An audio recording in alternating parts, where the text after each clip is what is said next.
Boa tarde, Denise. Boa tarde a todos. O juiz federal Sérgio Moro, ele participou hoje de um evento em Nova York, promovido pela American Society, sobre combate à corrupção na América Latina. Em conversa com o editor-chefe da America's Quarterly, Brian Winter, Moro falou sobre Lava Jato, corrupção, também defendeu o fim do foro privilegiado, ele elogiou a própria conduta nas investigações da Lava Jato e disse que a parte dele estava feita.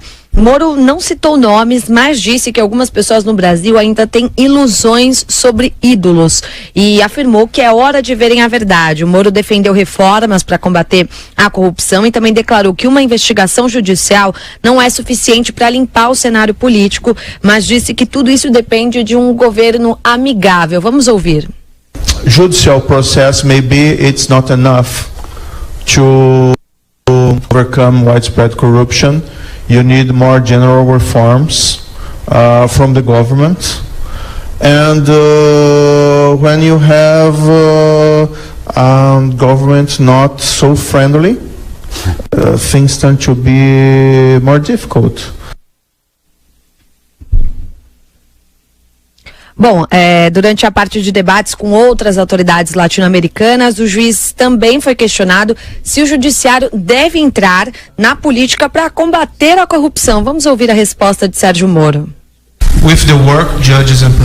Ele diz que com o trabalho, juízes e promotores podem influenciar de alguma maneira a política, mas não concorrendo a um cargo no executivo, né? Essas são as palavras de Sérgio Moro. E mesmo debaixo de chuva e até neve, alguns manifestantes, poucos manifestantes, fizeram um protesto contra o juiz Sérgio Moro do lado de fora do evento em Manhattan. A gente não tem imagens ainda para dizer a quantidade exata de pessoas, mas as informações dão conta de que eles criticavam o auxílio moradia do juiz e também as chamadas sentenças vendidas de Sérgio Moro. Denise. Vamos em frente. O juiz Sérgio Moro participou nesta sexta-feira de um debate em Nova York. Pregou o fim do foro privilegiado, alertou para retrocessos no combate à corrupção e defendeu a sua conduta nos julgamentos da Lava Jato. Sem tocar no nome do ex-presidente Lula, Moro disse ainda que as pessoas têm ilusões sobre alguns ídolos, mas é hora de verem a verdade. Ótima frase, hein?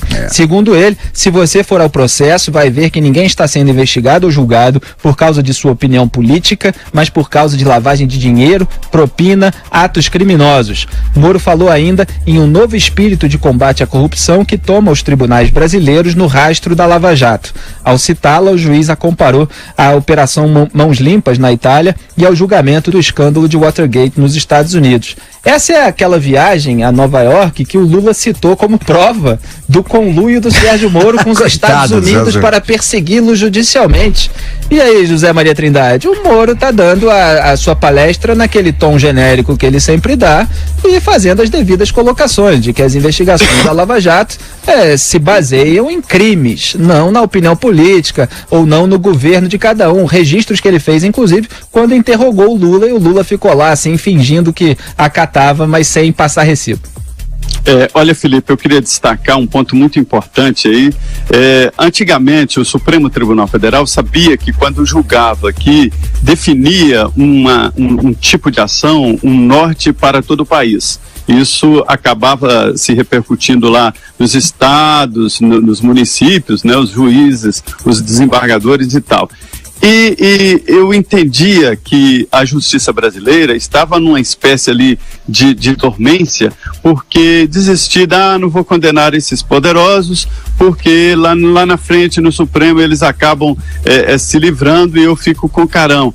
Mas aí depois do juiz Sérgio Moro montando esse sistema forte lá, porque é baseado ali numa operação muito bem feita, né, numa força-tarefa, eu repito, não é só a Polícia Federal, mas é a Polícia Federal também, mas tem o Ministério Público atuando muito fortemente e também o pessoal da Receita Federal e a Polícia Federal, é um trio perfeito com apoio do Sérgio Moro. Então, a partir daí, essa postura, esse tipo de julgamento está se multiplicando pelo país.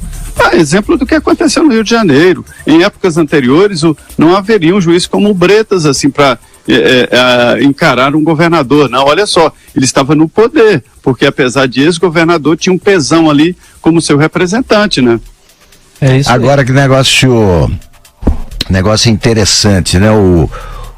Certas obviedades são esquecidas. É bom quando alguém ressuscita. Isso porque você vê com que clareza, né, se apresenta a realidade adversa ao Lula. É o que disse o Moro, ele não é perseguido por nenhuma declaração política. É verdade. Quer dizer, por que o Lula não disse, todo cara que é perseguido político, ele cometeu o chamado crime de pensamento, o que não existe, é um absurdo. Só a ditadura aplica esse negócio, é Cuba, Venezuela. O Lula deveria dizer por que ele é perseguido politicamente, o que motivou a perseguição política, o que ele disse, né, como um político de oposição que justificasse isso. Nada. Rigorosamente nada. Ele está sendo julgado, foi condenado por corrupção e lavagem de dinheiro. E agora vai ser condenado outra vez, eu não tenho a menor dúvida, nesse processo sobre o sítio de Atibaia, também por crimes comuns. Ele é um criminoso comum. Não merece nenhum tratamento especial, não. Ele é um bandido. Agora, a fala do juiz foi muito importante, né? Quando ele fala de provas, gente, esse caso aí do sítio, que é a próxima condenação do ex-presidente Lula, pelo amor de Deus, está muito claro, né?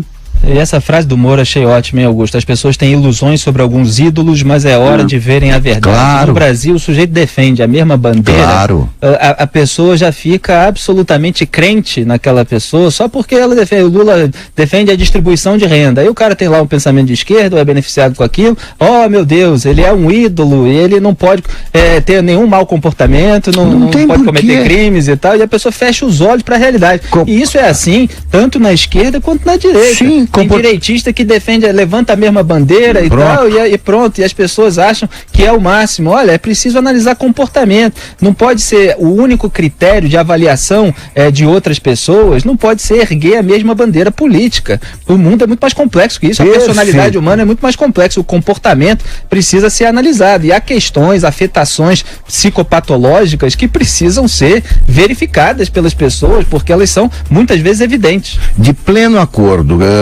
você precisa acabar com o comportamento de rebanho. Exatamente. Nós não somos rebanho. Espírito de rebanho. Você tem de pensar, não existe nenhum homem providencial que vai resolver os problemas por nós. Quer dizer, nós temos de pensar o tempo todo. O que me anima são fatos como os que foram escancarados quando a Aécio apareceu com aquela fita. Sumiram os 50 e tantos milhões de eleitores do Aécio porque eles pensam. Você vê a realidade, quer dizer, ele não era o que se imaginava que fosse. Portanto, adeus. O Jânio Quadros se elegeu com uma votação espetacular. 7 meses depois, ao renunciar, ele acabou. Ficaram alguns devotos que não conseguiram elegê-lo sequer para o governo de Estado no ano seguinte. Então, esse é um comportamento racional. Agora, eu não posso considerar racional o sujeito que chega e diz, não, o Lula não fez nada de errado, não tem prova. Então, não é racional. Não é. É comportamento de rebanho e é seita. É seita, coisa de Felipe, crente. E tem muito nas redes sociais. Fala, Zé Maria.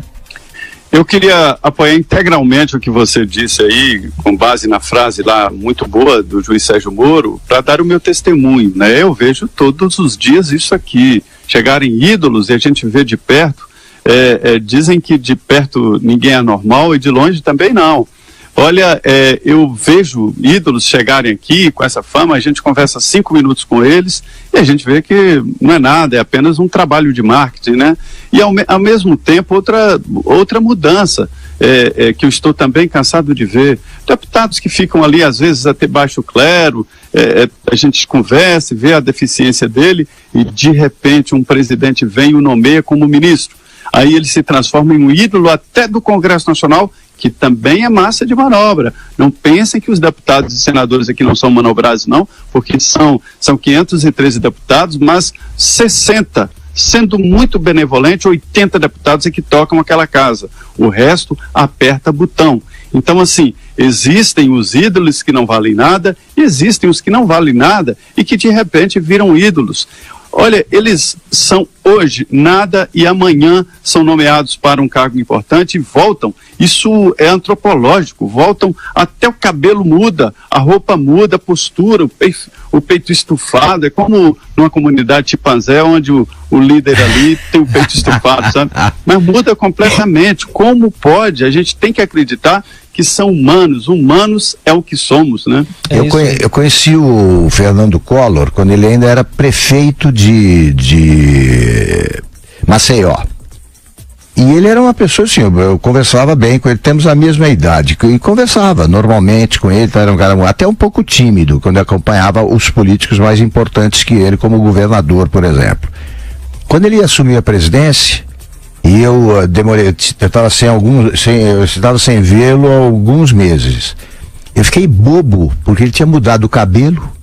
Lembra quando ele botou aquele cabelo para trás? A postura imperial, o tom de voz e a pose. Ele realmente se achava conselheiro de Deus ali, como o Lula. Deu no que deu.